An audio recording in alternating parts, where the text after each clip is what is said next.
1960s crackle glass, really popular. Necklaces, some are great, some are junk. This is a piece of uranium glass, and that's how it should glow. I'm Dr. Lori. I'm going to show you what to buy. I'm at Evergreen Antiques and More in Woodbury, New Jersey. A word about black lights.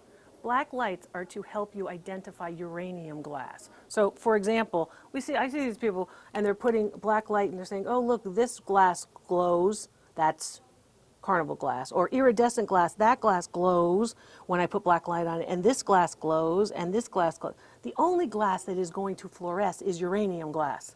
This is a piece of uranium glass, and that's how it should glow.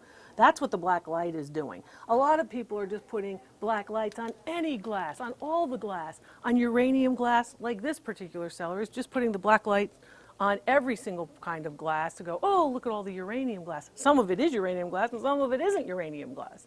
So the uranium glass with the black light will fluoresce or glow. Fenton hobnail, colonial blue. My mother had one of those. I always loved that one the most. It was so pretty.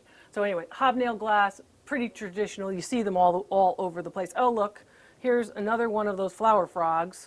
You know, they're everywhere. It was always a pink depression glass flower frog.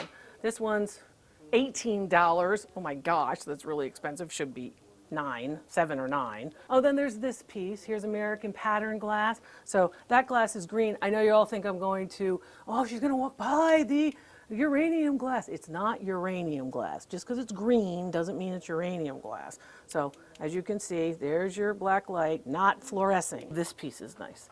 Look at that piece of crackle glass. Look at all of this crackle glass. 1960s crackle glass, really popular in bright colors of course, the prosperity of the 60s. Here's the amberina.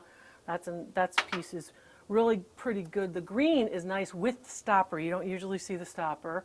And 16, yeah, vintage. So 1960s with the stopper. The stopper usually has a little bit of cork around the bottom too, and then some other pieces. So 16 is right on the money for that. That's what it's worth. And these other ones that are crackle glass, like this big amberina in the back. So those are popular if you can get them. Then you have a piece like this ruby glass. This glass is introduced in the early 1900s. So basically it's pressed glass, and then they put a little bit of gilding around it, and then they cut out the ruby glass. So it's clear glass that they add gold to get the red color, and then they put, again, a little bit of gilt on top of that. This is only $15, a little toothpick holder, 15 bucks, value on that easily 25. The lined heart piece here, this piece of early American glass, that's a nice piece from about the time of the St. Louis World's Fair, like 1904, 1906. They want $39 for a Jefferson glass vase. I would say it's probably worth closer to $50. So that's your bargain. And a beautiful color. Look, it's green. Let's see. Oh, how about that? This piece in the back, really gorgeous. It should not be out in the back like this. If I had this booth, this piece would be up front and center. That piece is called Job's Tower. It's an open compote. I don't want to remove everything, but it's an open compote. That just means that there's no cover on it, and it's for fruit, like you put your fruit in it.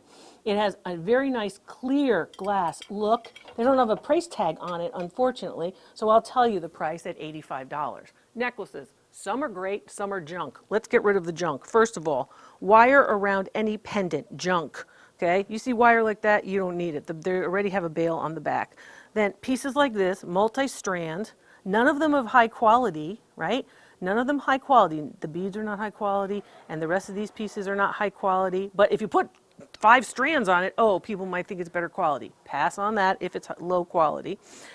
This particular piece is just, it says it's pink beads. Pink beaded. Well, it is pink beaded, but it's not worth $12. Here's the $12 price tag on it. It is glass, and they do have separator pieces. I would say value on that's probably closer to $5, so you want to leave that. This is an old piece. Here's your vintage piece.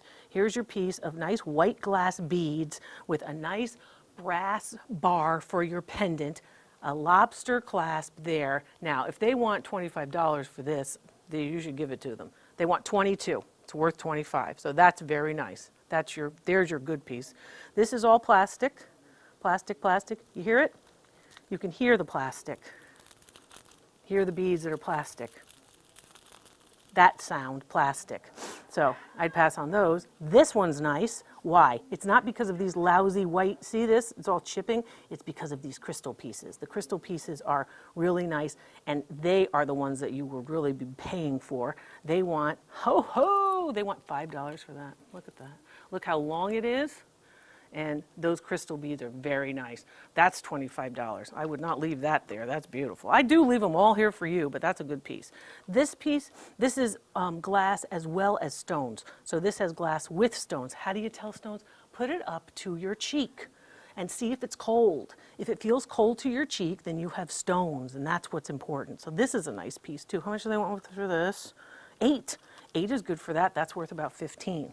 Let's keep moving. Not crazy about this, because you can see, first of all, not well constructed. When they lose a facet like that, a little set faux gemstone like that, if they can lose it like that, it's not worth much. I'm not big on gunmetal, this black gunmetal. I'm not crazy about that. $10 is too much for that. I would say value on that's about 8. This piece is very low quality. See how thin it is? Look how thin that piece is. When you see them stamped out like that so thinly, even these, very, very thin metal, base metal with some glass beads, that piece is probably worth about 8. Okay, they want 8. So that's a fair value for this particular piece. This is kind of cool. Not my style, but kind of cool. You've got some different elements, some hanging pieces. It looks like it's silver plated in the manner of stores like Chico's or Brighton, those kinds of places. And this piece is probably my favorite of all. Nice, of course, again, white shell necklace. You see this, where it screws? I'm going to unscrew it for you. You see how that unscrews? That's the late 1970s, 1980s. So between 1975 and about 1985, that screw barrel clasp that a lot of people use. 8, I would say value on that is closer to 15. The brooches are cool. You'll go for the color like this because, of course, rainbows attract our eye. Because you got the coal color wheel there, that's the optic nerve playing with you. So that's why you're going to be attracted to that, but it's not a particularly good piece. It's plastic, faux faceted cut plastic gemstone, so I would leave that. The enamel work here, the painting work on this one is really nice. That piece dates to about the 1970s, and it's well done. So that's a nice piece. And reach really high. 20 bucks, yeah. I would say 20 bucks for that is a good deal. That's a good deal, probably worth closer to 25. Here's that thing again with, oh, here's the rainbow, all the colors, I want the rainbow, all the colors. It's not that it's bad, but most of them are not worth what they're, it's not worth $25. This piece is a nice piece, which I think the person who's selling it doesn't realize that this is not only a pin, but it's also a pendant. Do you see the bail? That's what the necklace goes through, the chain necklace. So it's 2-in-1. And that is gold plated over a base metal. You can tell the gold plating by the little sparkle elements on it. It kind of sparkles as you move it, has nice texture to it too. $8. $8. So I don't think the seller knows what they've got there at all, because that piece is worth $30. That's a real moonstone. So that's a moonstone pendant, and it also has, of course, these other pieces of rose quartz. That's the pink. The pink pieces with the moonstone in the middle. I like the graphic nature of it, the way in which it has this nice graphic design element, the quatrefoil, the 4 elements all the way around. That's a very good looking design and very good looking quality piece. 25 bucks, it's worth 50. A lot of the shoppers who are in their 20s, 30s, 40s, young people who are here shopping, are looking at Pyrex, right? A lot of people shopping in general that are younger than you might think here. So a couple of different patterns like this one. Look at the green, it's so luscious. So luscious you want to put a black light on it because it might be uranium glass, which it's not. The spring blossom, look at this. Look at the color all the way around. That's where the value comes in with these pieces.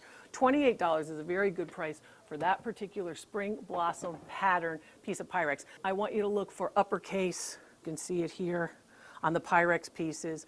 And I talk about these in other videos too. But this particular piece I didn't want to pass up because you don't always see that nice green color.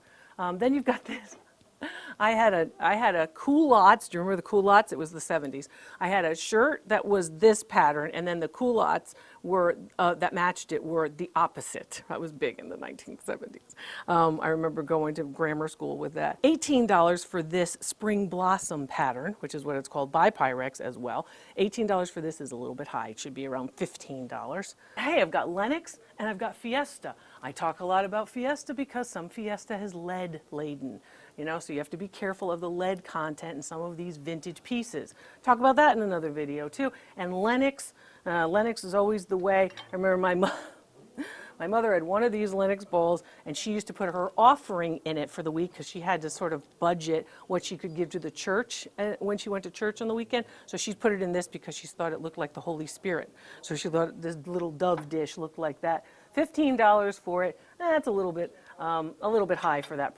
This lamp is a trick because it's from the 1990s trying to look like the 1960s. How do you tell? Look at the plug, right? Look at the cord. First of all, these particular types of white, clear, silvered cords are introduced in the 90s. And then, but notice the pearl body, the bulbous shape, and the lucite base.